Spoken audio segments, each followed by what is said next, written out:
아니 민주당이나 이재명 후보가 얼마나 숨길 게 많으면 책이 나와서 읽어보기도 전에 출판금지 가처분을 신청했을까요? 이 책은 이재명과 민주당이 그토록 감추고 싶은 속살이 드러나 있는 책이다. 은밀한 부위가 드러난 책이다. 안녕하세요. 장영하 변호사입니다. 제가 최근에 펴낸 굿바이 이재명 책에 대해서 여러분들이 많이 사랑해 주셔가지고 진심으로 감사드립니다. 이재명이라는 사람에 대해서 30년 이상 보아왔고 또 여러 가지 자료를 제가 가지고 있고 그래서 너무 잘 압니다. 이 책의 내용을 어떻게 하면 좀 국민들이 좀 쉽게 들을 수 있게 할까 고심하던 중에 서흥의 목소리로 낭독을 해서 이걸 유튜브에 올리기로 결심을 하였습니다. 이재명 성남시장이 시장의 공권력을 남용해서 멀쩡했던 신형 이재선 회계사를 정신병원에 강제 입원시키려고 하는 그 관계와 과정을 다루는 그런 내용입니다. 단 한치도 이재명 후보에게 불리하게 하거나 이재선에게 유리하게 한 것이 없습니다. 있는 그대로 이재명이라는 사람이 어떤 사람인가를 그대로 좀 느낄 수 있게끔 그렇게 적나라하게 좀 표현한 그런 내용들입니다. 아무쪼록 여러분들이 이재명이라는 사람이 어떤 사람인지에 대해서 객관적 실체를 잘 파악할 수 있는데 많은 도움이 될 걸로 믿어 의심치 않습니다. 시청자 여러분께서 객관적 실체를 잘 파악하실 수 있기를 부탁드립니다. 네, 감사합니다.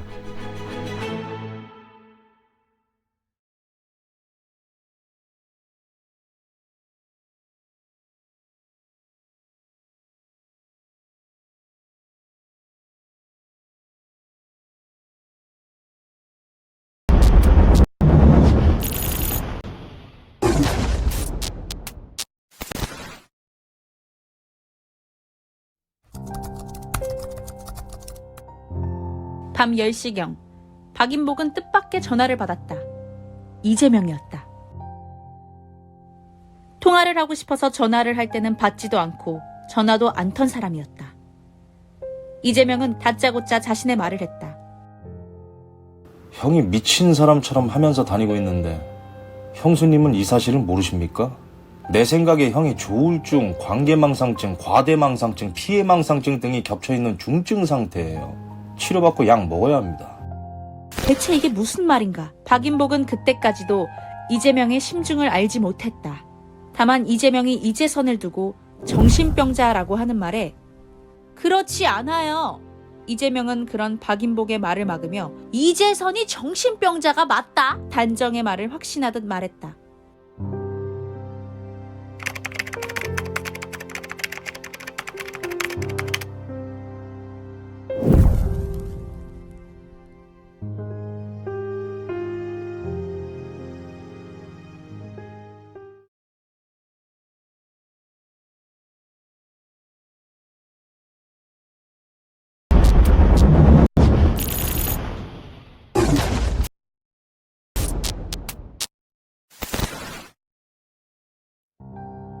빈소를 준비하던 오전 9시 30분경 여성 일행이 장례식장으로 들어섰다.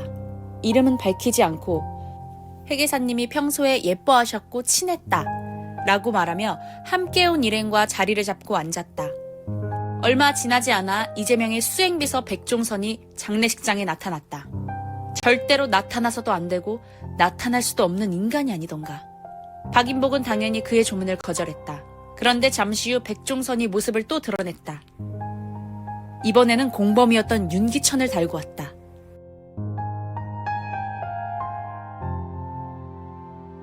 그랬다. 이재명은 이재선의 죽음 앞에서도 여전히 생쇼를 멈추지 않았다. 조용하게 장례를 치르고 싶으니 돌아가시지요. 그 말에 백종선과 윤기천이 돌아가는 듯했다. 백종선이 나가자 여성 일행도 함께 따라 나갔다. 방명록을 보니 그녀가 김현지였다. 그런데 잠시 후 저만치에서 기자 등 20여 명을 좌우로 거느린 한 사람이 장례식장 안으로 들어섰다. 이재명이었다. 너무도 뻔뻔하고 당당하게 들이닥쳤다. 용서를 빌 작정이면 생전에 왔어야지. 말 못하는 영정사진 앞에서 이제야 무슨 소용이 있냐. 그러자 이재명은 박인복을 잠시 노려보다가 쌩하니 장례식장을 빠져나갔다. 그리고 잠시 후 그는 결코 용서를 받기 위해 온 것이 아니었다. 불쌍하고 억울하게 죽은 형의 죽음마저 자신의 정치적 도구로 이용했을 뿐이었다.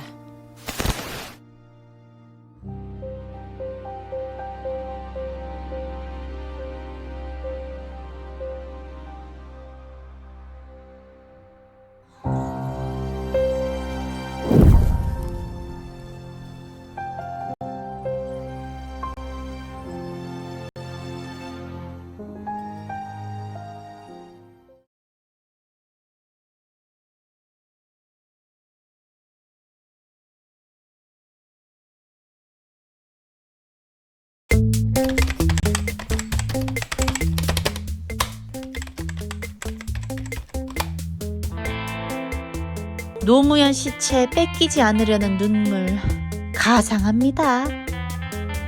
문 후보 대통령 되면 꼭 노무현처럼 될 거니까 그 꼴 꼭 보자고요.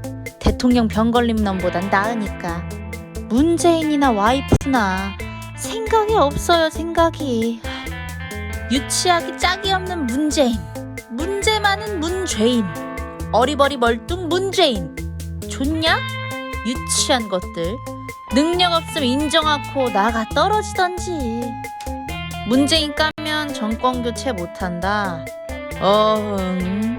놀고 자빠졌어. 문재인 대통령이 대한민국의 소원이냐? 미친 달래반들. 한국말도 통역이 필요한 문어벙은? 네 가족이 꼭 제2의 세월호 타서 유족되길 학수고대할게.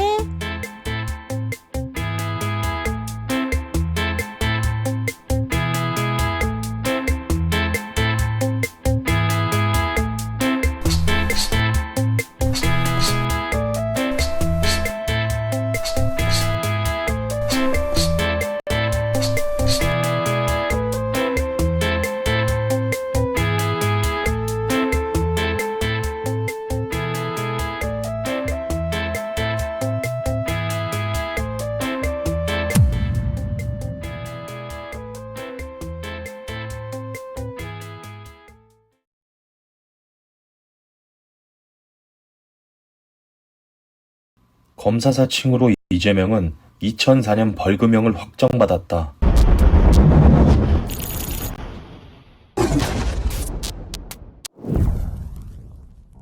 검사를 사칭해 성남시장과 통화할 것을 공모한 혐의, 공무원 자격 사칭으로 성남시민 모임 기획위원장 이재명 변호사에 대해 구속영장을 청구했다.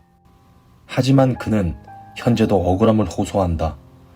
자신이 검사 사칭을 한 게 아닌 검사 사칭 전화는 취재진이 했고 공범 인정은 누명이라는 해괴한 변명으로. 목적을 위해서는 수단과 방법을 가리지 않는 한 사람이 있다.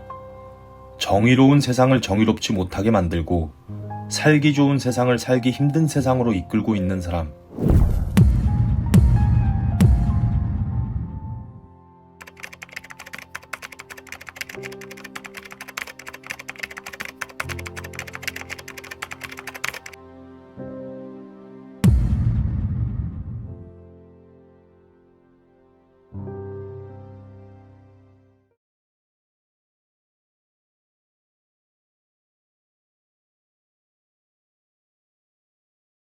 총각이라는데 그 인생 스토리가 참 짠하더라고.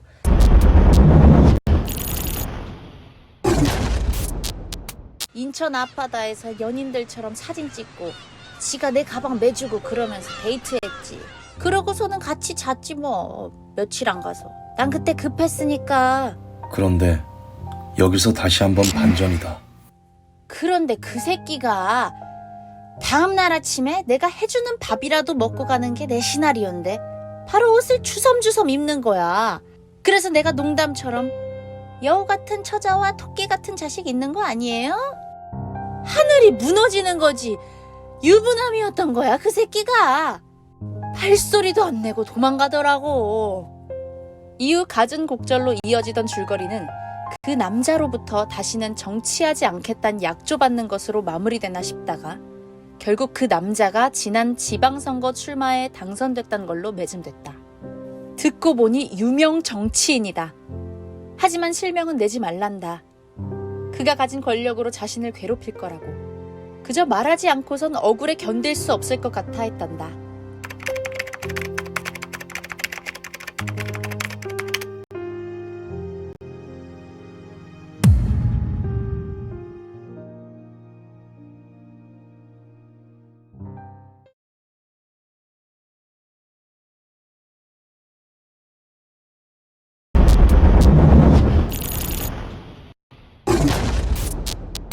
내가 이재명에게 물음표를 갖게 된 사건이 있었다.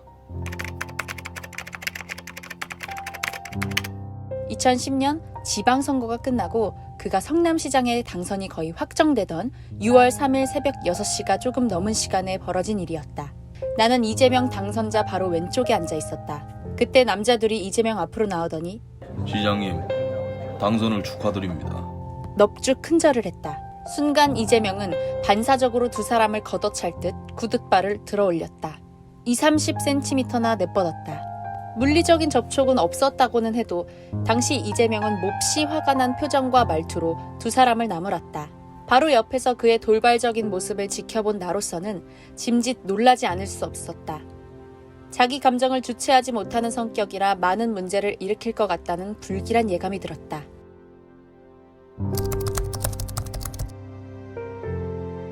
아니라 다를까. 그때의 내 불길한 예감은 빗나가질 않았다. 감정 조절 장애가 분명하다고 얘기될 만큼 그는 지금껏 숱한 문제를 일으키고 있다.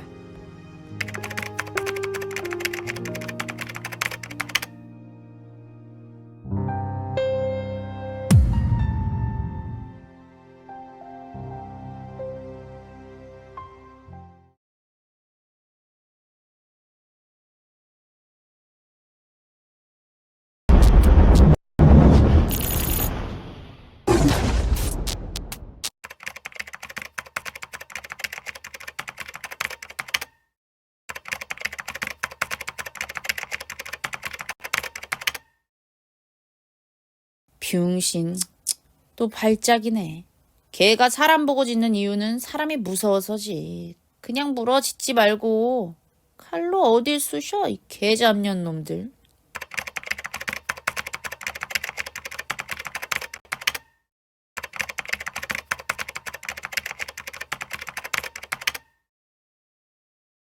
또 알리세요.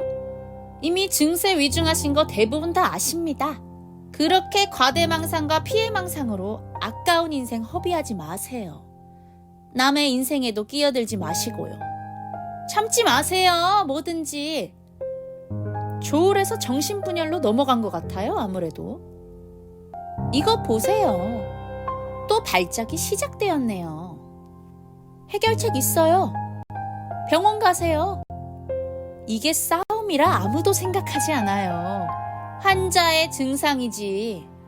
사는 게 아니라 하소연하셨다면서요? 이 정도면 감추신다고 증상이 감춰지지 않아요. 성남에서 아주버님 증세가 연구 대상인 거 아세요? 치료 받으세요.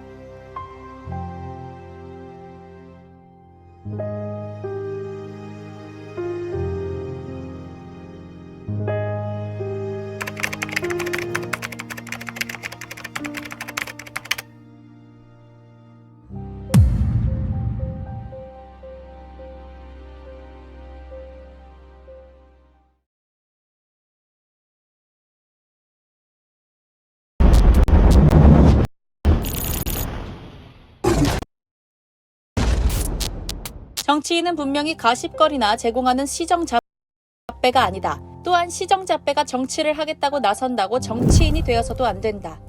대단히 부적절한 관계를 가진 정치인이 오히려 피해자를 괴롭힐 수 있다는 김부선 씨의 증언에 권력이 비정함과 정의의 실종감마저 느끼게 된다. 일명 김부선 스캔들 논란과 관련해 윤 부대변인은 정치인의 성모럴이 위험 수준이라는 논평을 내놓아 화제를 모았다. 다음 날 한 지방자치단체장이 오후 4시 30분께 윤 부대변인에게 전화를 해 무려 10분 동안이나 막말과 반말짓거리를 했다.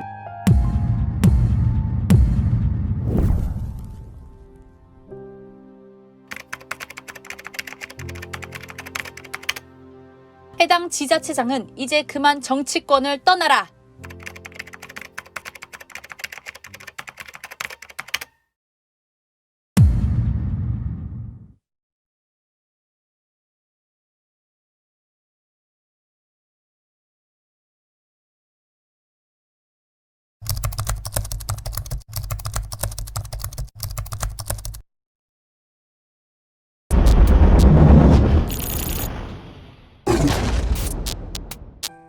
성남시장이었던 이재명이 구단주로 있는 성남FC는 성남에 본사가 있는 네이버 등 기업들로부터 2015년에서 2017년에 걸쳐 광고비 명목 후원금으로 161억 5천만 원을 지급받았다.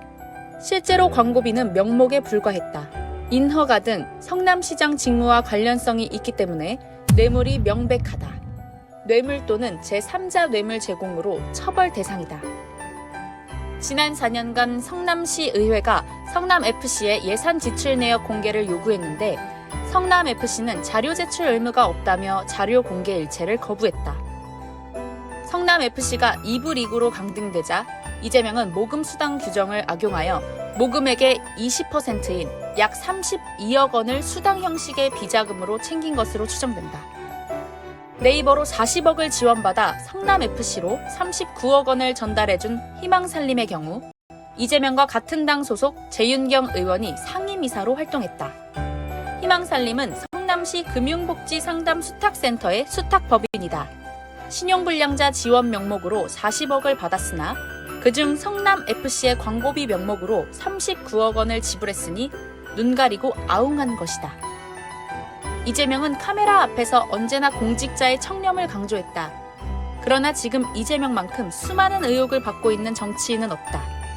성남FC 역시 수많은 경기도 복마전 하나에 불과했다.